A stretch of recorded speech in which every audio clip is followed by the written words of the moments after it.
kagawaran sa iba't ibang ahensya ng pamahalaan at sa pribadong sektor sa pagsugpo ng COVID-19. Ngayon pong na-extend ang ating enhanced community quarantine sa ibang lugar, habang ang iba naman ay nasa ilalim sa general community quarantine, mas marami po ang nagtatanong, hanggang kailan po ba tayo ganito? At kailan tayo makakadiskubre ng lunas sa COVID-19? Dama po namin kayo, maging kami sa kagawaran ay nais nang mawakasan ang sitwasyong ito.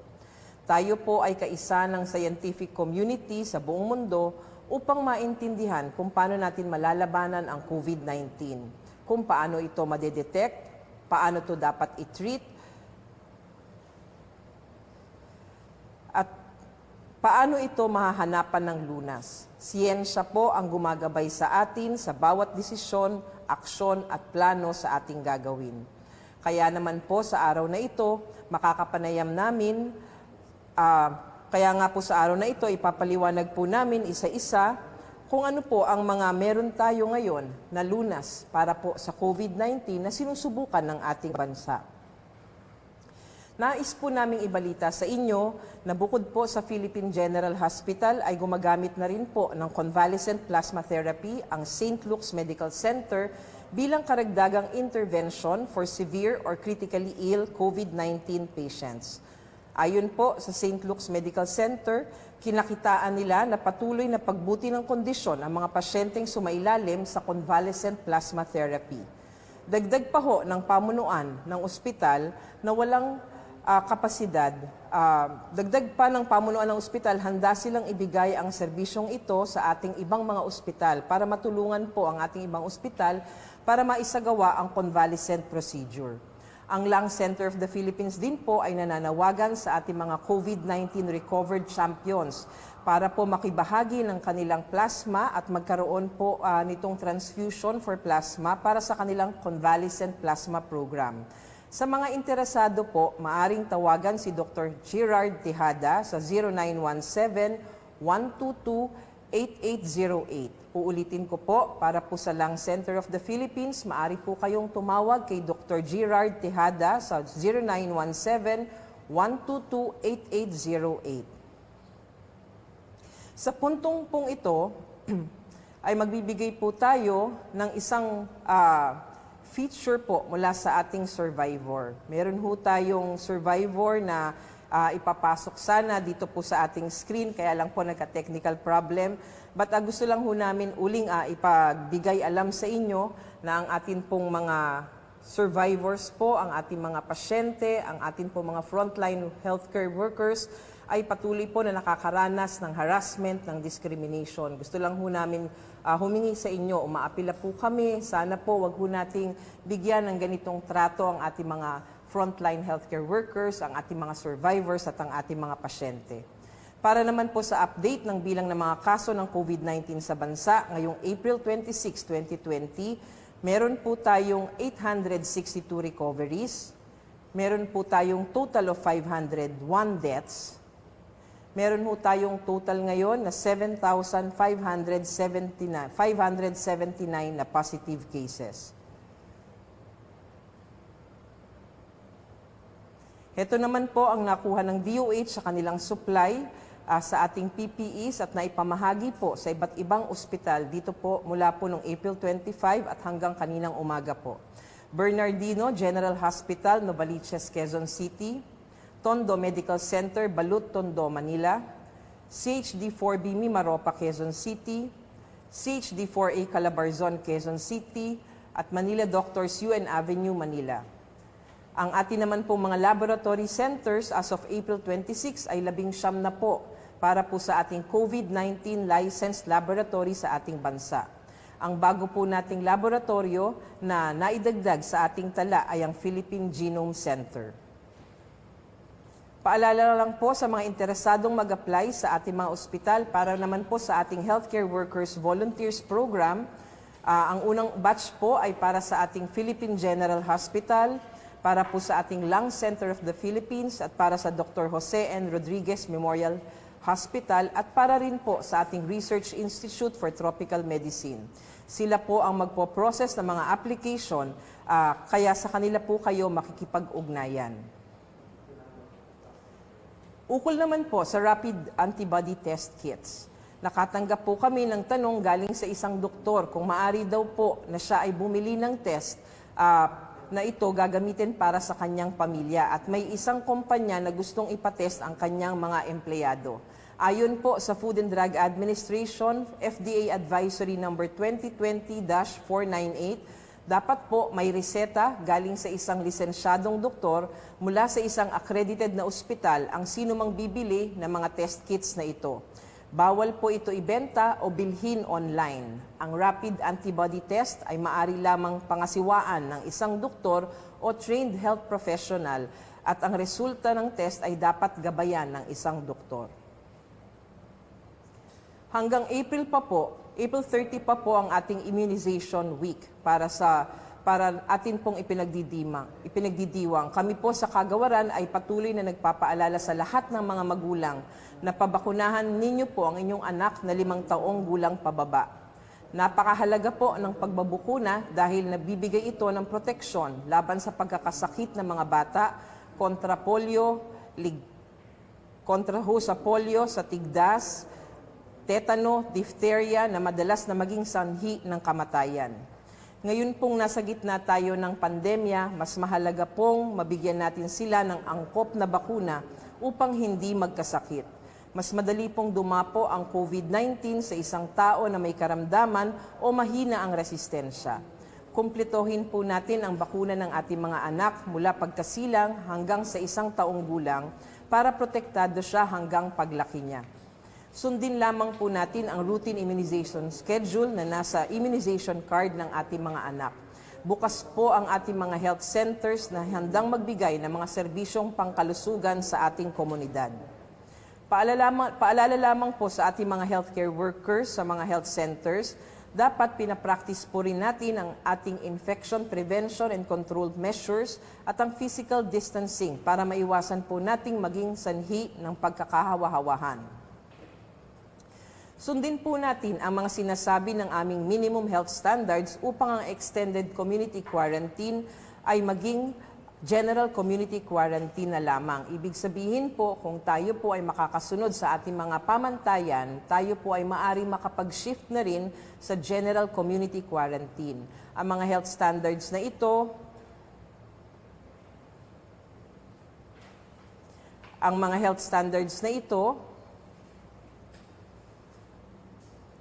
ay ang mga sumusunod. Increased resilience o ang pagpapalakas sa ating resistensya. Pisikal at mental upang hindi tayo agad madapuan ng sakit. Kumain tayo ng tama at masustansya. Mag-ehersisyo at umiwas sa anumang stress sa paligid natin.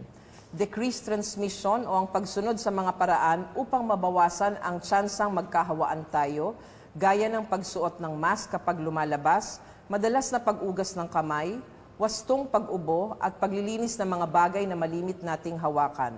Decreased contact o ang pansamantalang pagbawas sa pagpunta sa mga pagtitipon gaya ng pag-iwas sa mga mass gatherings, pagkakaroon ng work shifts o online learning para sa ating mga estudyante.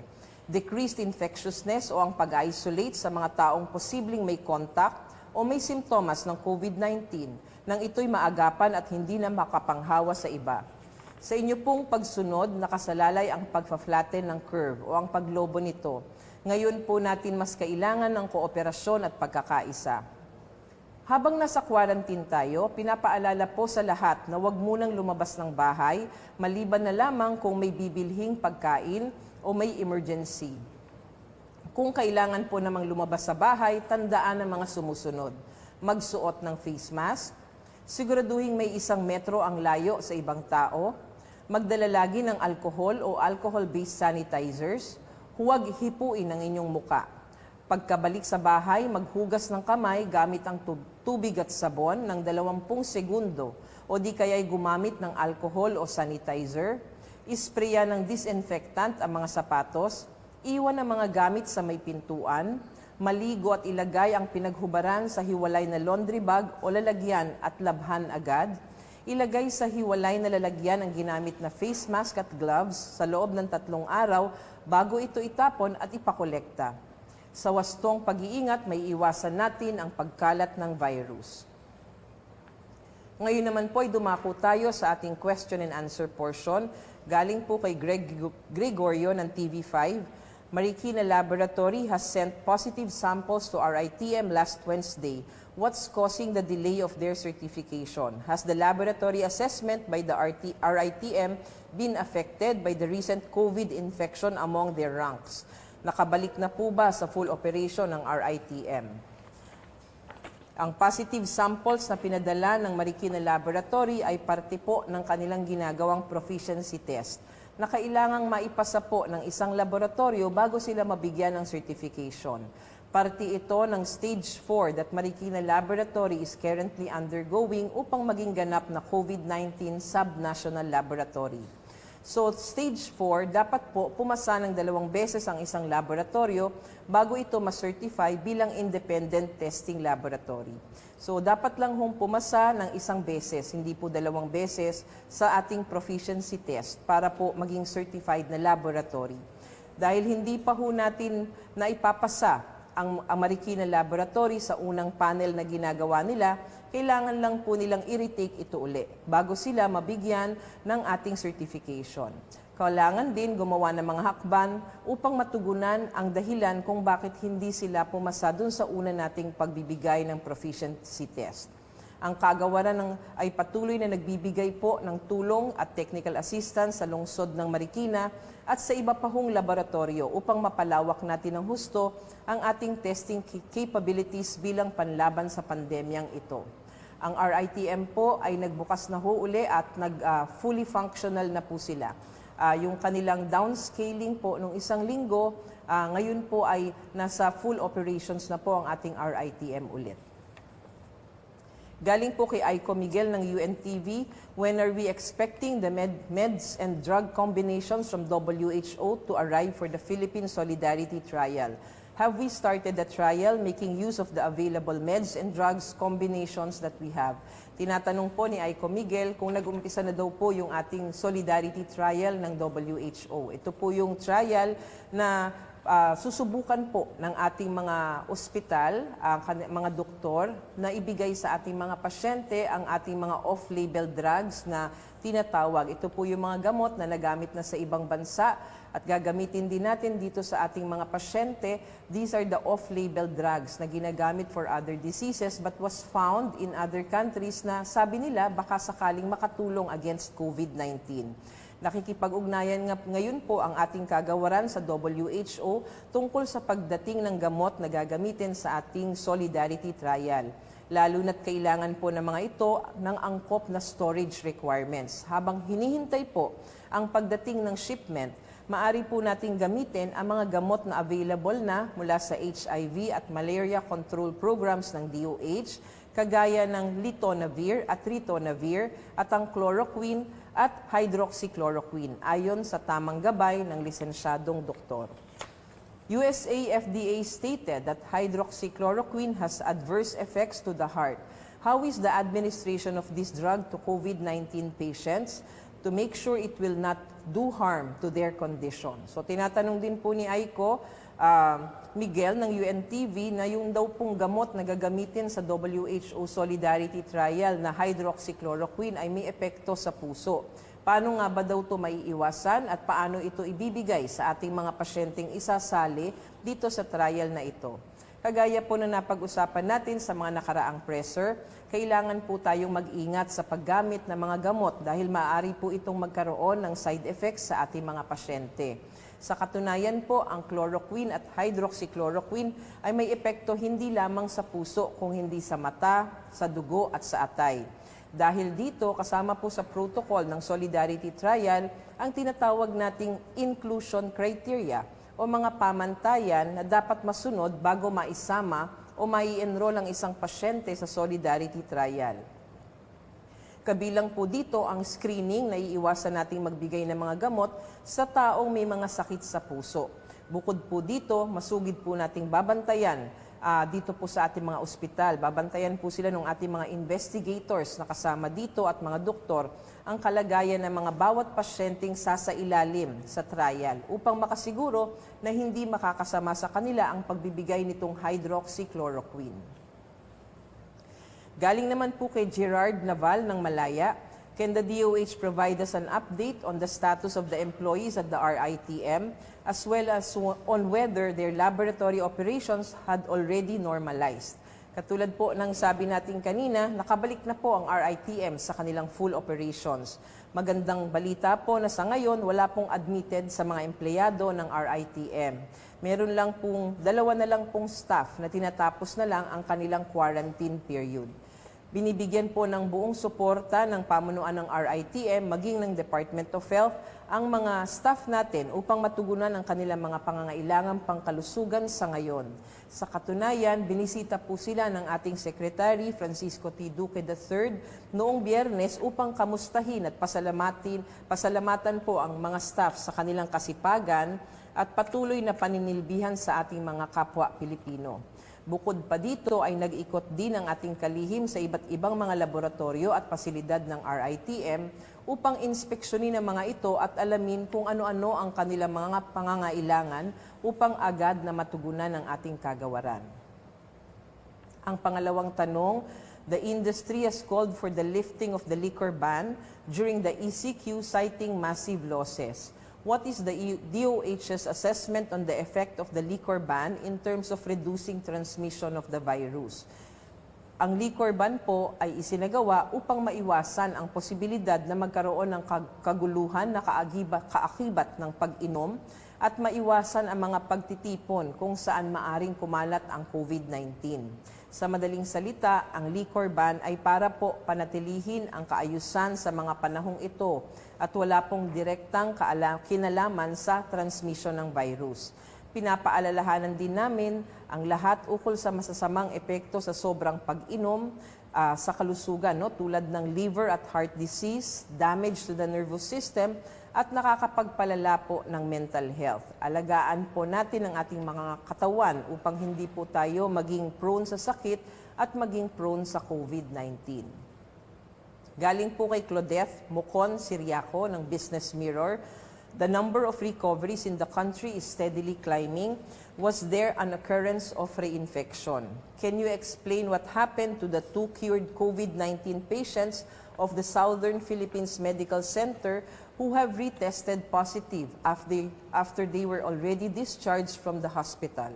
Ayon po sa pamunuan ng ating Southern Philippines Medical Center, ang 2 pasyenteng ito ay may mild na simptomas ng COVID. Nagpositibo po sila sa PCR test, ginamot at pinauwi pagkatapos magkaroon na ng negatibong resulta. Matapos po ang kanilang home quarantine ng 2 linggo, sila po ay na-swab muli at nagpositibo uli kaya sila po ay na-admit ulit sa SPMC. Sa kasalukuyan, ang unang pasyente ay na-discharge na uli dahil negatibo na uli ang kanyang resulta, habang ang pangalawang pasyente ay naghihintay pa ho ng resulta ng kanyang swab. Mabuti po ang kalagayan ng parehong pasyente. Patuloy po ang pag-aaral ng DOH at ang ating mga eksperto tungkol sa posibilidad ng reinfection o reactivation ng COVID-19.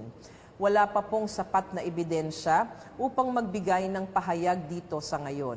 Ngunit posible po ang pangalawang beses na nagpopositibo sila sa test ay dahil nakita o na-detect ng ating mga PCR test ang mga remnant ng patay na virus sa kanilang katawan na hindi naman po nakakahawa na. Patuloy pa rin ho ang ating pag-aaral ukol dito. Nakadepende po ang ating kaligtasan sa ating lahat. Tayo po ay mga frontliners sa laban na ito. At ang health system po ang ating second line of defense. Nasasalo po sa mga magkakaroon ng COVID-19. Kaya't inaanyayahan po namin kayong lahat, tayo po ay magtulungan sa pagsusugpo sa COVID-19. Mariin po din namin ipinapaalala na ugaliing mag-fact check. Tumingin tayo sa verified at legitimate sources at siguraduhing tamang impormasyon bago i-share. Hindi po natin kailangan ng fake news ngayon. Tandaan po natin na buhay at kaligtasan ang nakasalalay sa bawat click at share natin sa social media. maging mas maingat sa pagpapakalat ng impormasyon, lalo na sa ganitong panahon. Maaari niyo pong tawagan ang ating 24/7 hotline upang isangguni ang sino man pong nagkakalat ng mga maling impormasyon. Tumawag po lamang sa numerong 02-894-COVID o sa 1555. Ulitin po natin, 02-894-COVID o sa 1555. Libre po ito para sa lahat ng ating subscribers. Para rin po sa karagdagang impormasyon at mga updates sa mga susunod na araw, pumunta lamang po kayo sa Facebook page ng DOH o di kaya sa DOH Viber Community at subaybayan po ang ating Beat COVID-19 Virtual Presser.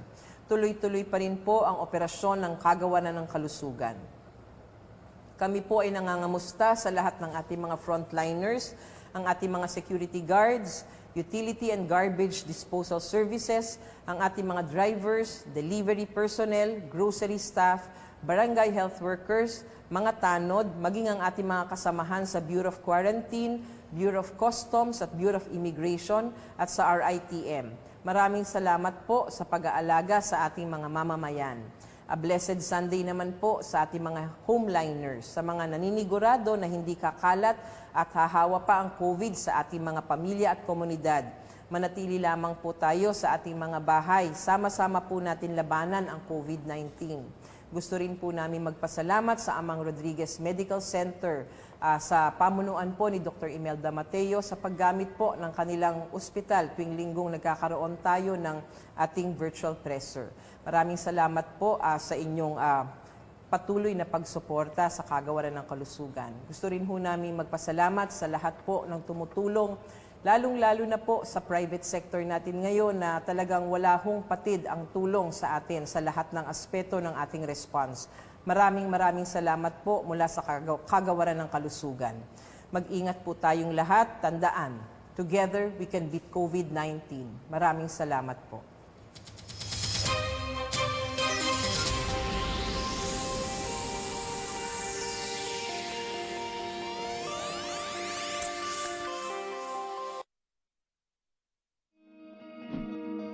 Para labanan ang banta ng COVID-19 sa ating bansa, mahalaga ang kooperasyon ng bawat isa.